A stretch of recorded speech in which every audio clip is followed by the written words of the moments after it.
Potawatomi County District Judge Jeff Elder on Friday sentenced a Lecompton man to 24 months in jail, the maximum allowed under a plea agreement in the August 2022 vehicular deaths of Randy Tinkell of Wamego and his 7-year-old son. Mark Stanwix will also serve probation on additional charges after pleading in February to 2 counts of vehicular homicide, 3 counts of aggravated battery, reckless driving, and texting in connection with that fatal crash on Highway 24 just east of Wamego. That crash also injuring Tinkell's wife Jillian and 2-year-old son, as well as Megan Schindler of St. Mary's. Stanwix was driving an MCM semi-truck that crashed into a pickup and SUV. The surviving victim spoke in court Friday, stating how the events of that day forever altered their lives. Stanwix's attorney read a statement on his behalf in which he apologized, stating he had wished that he could take back that day and start over. After sentencing, Judge Elder immediately remanded Stanwix to the Potawatomi County Jail. For more on that story, you can visit the Potawatomi County Times online at potcotimes.com.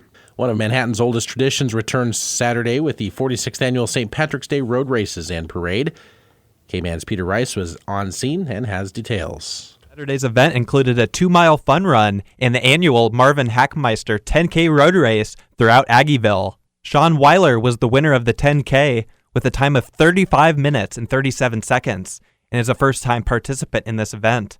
After finishing, he mentioned that he was glad to come out here and run in this race. Weiler is from Columbus, Pennsylvania, and doesn't have a 10K or other kind of race similar to this back home. He mentioned he came to Fort Riley with the Army 18 months ago and hopes to participate in the event in the future. Participants all flocked to Kites Bar and Grill afterwards because they hosted a post-race party and offered a free beer to adults who crossed the finish line. The St. Patty's Parade capped off the day's events. For News Radio KMAN, I'm Peter Rice. And you can find photos of that parade and the activities at newsradiokman.com.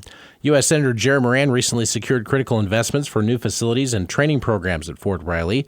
Moran says Manhattan is a perfect place to talk about successes with regard to infrastructure at Fort Riley. I'm a member of the Defense Appropriations Committee, and I pay a lot of attention to our national security. And we have also the opportunity to pay a lot of attention to the local installation, Fort Riley, which is hugely important to the local economy, surrounding communities, one of our largest employers in the state of Kansas.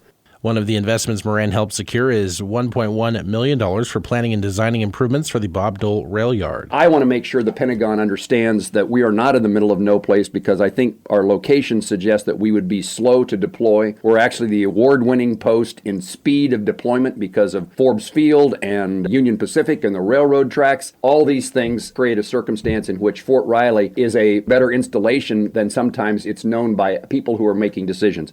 Moran says in total, an extra about $116 million in critical investments is going to Fort Riley this year.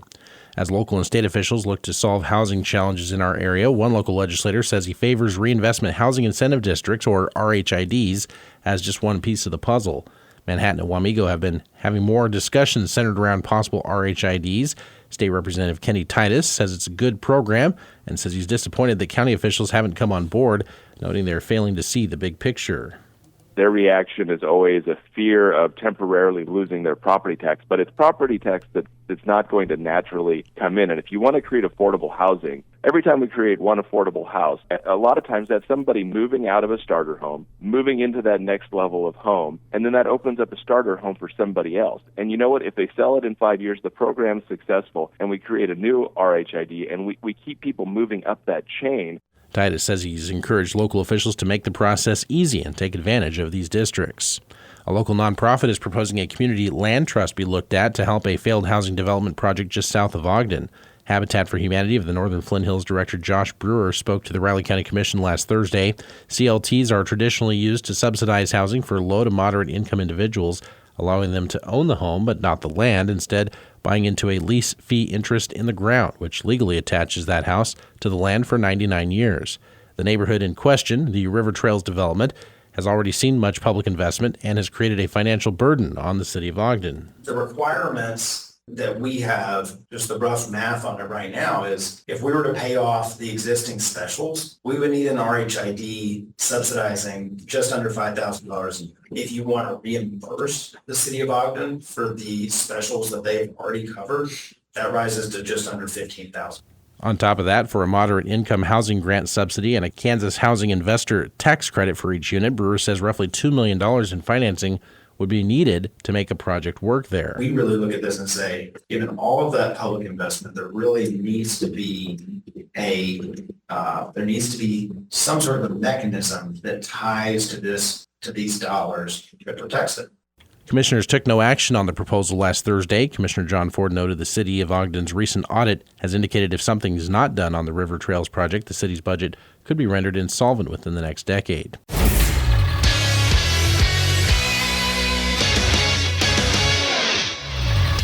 Good morning, I'm Troy Coverdale with your sports headlines at News Radio KMAN as K-Man's Morning News continues. K-State's women's basketball team has earned hosting rights for the first two rounds of the NCAA tournament. They'll welcome in Portland, Colorado, and Drake for games starting on Friday. I was so nervous sitting up there because we knew we were right there. We didn't know 4 or 5. And so every time it popped up, the 4 and 5 seeds, I was, oh my gosh, my heart was beating. I was like, we can get the 4, though. We can get the 4. And turns out we did. And I couldn't be happier.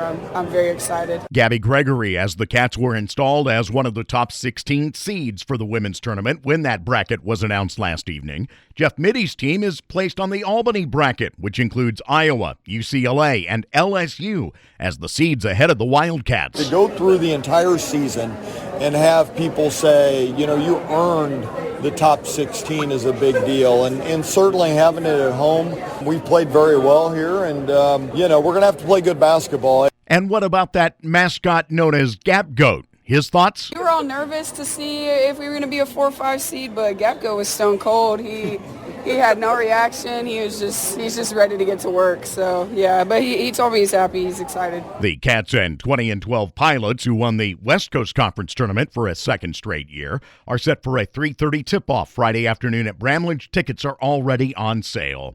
The K-State men's basketball team will head for Iowa and an NIT game tomorrow night. The Wildcats will take on a third-seeded Hawkeye team that finished its regular season at 18-14, one win fewer than K-State. Interestingly, the regional bracket the Cats were placed on in the NIT includes Villanova as the top seed and UCF as the 4th. K-State beat both this season. The Wildcats were given an at-large berth as both Cincinnati and UCF earned the Big 12's automatic berths because of their net rankings. It means that, coupled with the 8 teams in the NCAA field, the Big 12 placed 11 of its 14 teams in the postseason. Tuesday's game will tip at 8 in Iowa City. Reigning national champion UConn is the number 1 overall seed in the NCAA tournament, headlining the East Region bracket. The Huskies earned the top seed for the first time since a Final Four run in 2009 and the 6th time overall. The Huskies have lost just once since December 20th. Big 12 champion Iowa State is the number 2 seed on the East bracket, followed by Big 10 champ Illinois and SEC champion Auburn. Houston claimed the number 1 seed for a second straight year in the tournament, but will have to navigate the likes of Duke, Kentucky, and Marquette in the South region if they're to make their first Final Four since 2021. Purdue is seeded first in the Midwest region and will match up with the winner of Montana State and Grambling State Friday in Indianapolis. That bracket includes second-seeded Tennessee, third-seeded Creighton, fourth-seeded Kansas, and number 5 seed Gonzaga. North Carolina is the number 1 seed in the West, a region that also includes Arizona, Alabama, Baylor, and Michigan State.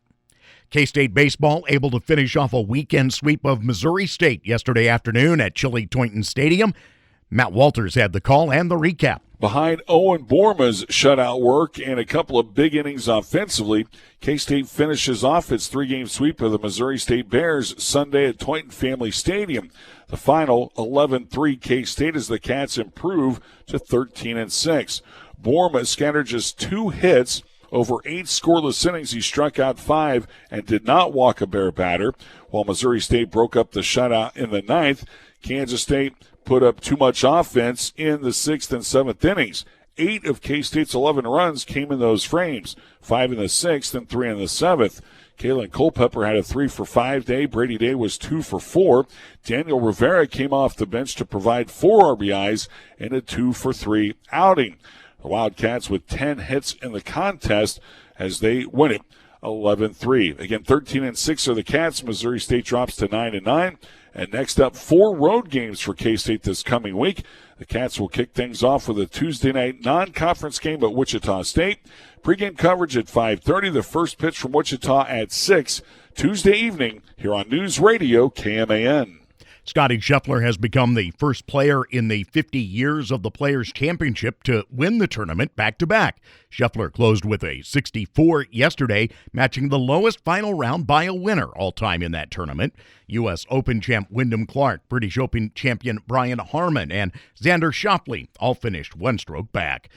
Denny Hamlin won the NASCAR Cup Series race at Bristol Motor Speedway after passing Joe Gibbs' racing teammate Martin Truex Jr. in the final laps. It's his 4th victory at the famed short track. Tire issues hampered most everyone all afternoon. Only 5 cars finished on the lead lap, the first time that's happened in the Cup Series in 20 years. The Jeff Mittie Coaches Show comes your way tonight at 6 on News Radio KMAN. Wildcat Insider gets underway at 4.